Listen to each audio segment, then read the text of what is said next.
عنوان: پھولوں کی خوشبو۔ ایک خاموش گلی کا شور۔ بارش کے بعد گاؤں کوشا کی کچی گلیوں میں مٹی کی نمی سے ایک عجیب سی مہک اٹھ رہی تھی، جو دل کو کسی گہری یاد میں لے جاتی تھی۔ ہر طرف ہریالی نے منظر کو نرمی دے رکھی تھی۔ چھوٹے چھوٹے بچے بارش کے بنائے گڑھوں میں چھپاک چھپاک کھیل رہے تھے۔ کوئی ننگے پاؤں بھاگتا، کوئی کیچڑ میں گرتا اور قہقہوں کی بارش ہوتی۔ انہی خوشیوں سے بھری گلیوں میں ایک آواز روز آتی تھی، جو نہ زیادہ بلند ہوتی، نہ بے رحم، مگر اس کے اندر ایک تھکن چھپی ہوتی۔ یہ آواز نازو بی بی کی تھی، جو روز صبح کام پر نکلتی تھیں۔ نازو بی بی کی تھکن۔ نازو بی بی 55 کے پیٹے میں تھیں، لیکن چہرے پر عمر سے زیادہ تھکن لکھی تھی۔ ان کے بالوں کی چاندی ان کے صبر کی گواہی دیتی تھی۔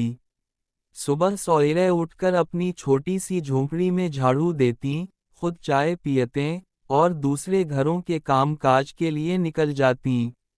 وہ کسی پر بوجھ نہ بننا چاہتی تھیں، اس لیے جو ہاتھوں میں دم تھا، اسی سے زندگی کی رسی کو تھامے ہوئے تھیں۔ ان کا شوہر کئی سال پہلے دل کا دورہ پڑنے سے وفات پا چکا تھا۔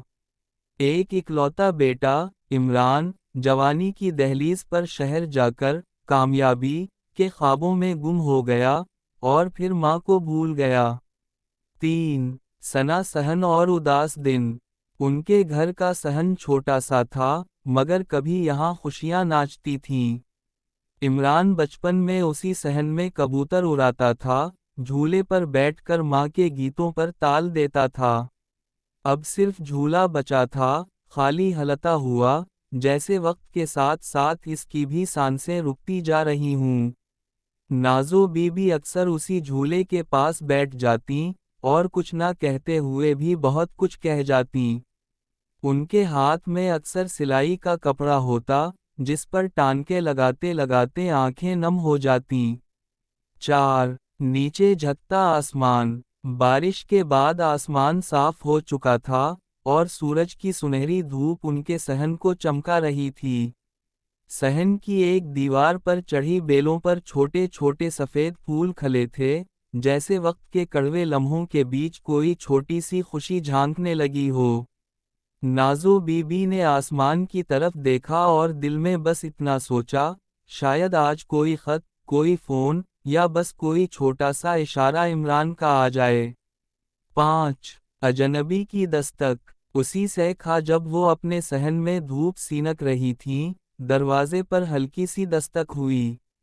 نازو بی بی آہستہ سے اٹھی، دروازہ کھولا تو سامنے ایک لڑکی کھڑی تھی، تقریباً 20-22 سال کی، دوپٹہ بارش میں بھیگا ہوا، اور آنکھیں ایسی جیسے کئی راتوں سے نیند چھین لی گئی ہو۔